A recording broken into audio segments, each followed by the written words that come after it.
সবাই যখন বিশ্বকাপে আর্জেন্টিনা মেসির খেলা নিয়ে ব্যস্ত, ঠিক তখনই আমার চট্টগ্রাম বন্যার পানির কারণে ডুবে গিয়েছে।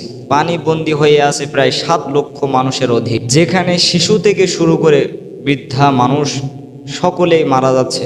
আমি দেখেছি ফেনী, সিলেট, সুনামগঞ্জ এই বন্যার দিনে বিভিন্ন জায়গা থেকে মানুষ এসে তাদেরকে সহযোগিতা করতেছে। নৌকা ভর্তি খাদ্য, ট্রাক ভর্তি খাদ্য নিয়ে তাদের মুখের ধারে নিয়ে যাচ্ছে। বিশেষ করে এই অসহায় মানুষের পাশে শেখ আহমদুল্লাহ হুজুর তার আসন্না ফাউন্ডেশনে ডোনেট করা শুরু করুন, কারণ তারা অলরেডি এই বিপদের দিনে, এই বন্যার কারণে যেসব মানুষেরা খেতে পারছে না, অসহায় হয়ে পড়েছে, তাদের কাছে যে খাদ্য পৌঁছে দিচ্ছে। আমি দেখেছি জামায়াত ইসলামের আমির ডক্টর শফিকুর রহমান, তিনি অসুস্থ অবস্থাতে মানুষের দ্বারে দ্বারে গিয়ে খোঁজ খবর নিচ্ছে, কে কেমন আছে, মানুষকে সহযোগিতা করতেছে, তাদের হাতে খাদ্য তুলে দিচ্ছে। তিনি অসুস্থ মানুষ হয়েও মানুষের উপকার করার চেষ্টা করছেন।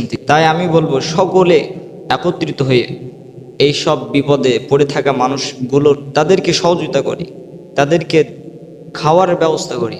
এমনও পর্যায়ে মানুষ রয়েছে সেখানে তারা মারা গেলেও যে মাটি দেবে এমন শুকনা মাটি তারা খুঁজে পাচ্ছে না, ভেলার ওপর দিয়ে লাশ পাঠিয়ে দিচ্ছে। শিশু মানুষ মারা যাচ্ছে, গরু ছাগলগুলো পানির মধ্যে ভেসে চলে যাচ্ছে মারা অবস্থাতে। এই দৃশ্য দেখে আপনি আমি বাড়ি বসে থাকতে পারি না, তাদেরকে সহযোগিতা করার জন্য আমাদেরকে এগিয়ে আসতে হবে। সকলে যার যতটুকু সামর্থ্য রয়েছে সেখান থেকে মানুষকে সহযোগিতা করার জন্য এগিয়ে আসুন। তাদের বিপদের পাশে আমাদের দাঁড়ানো অবশ্যই জরুরি।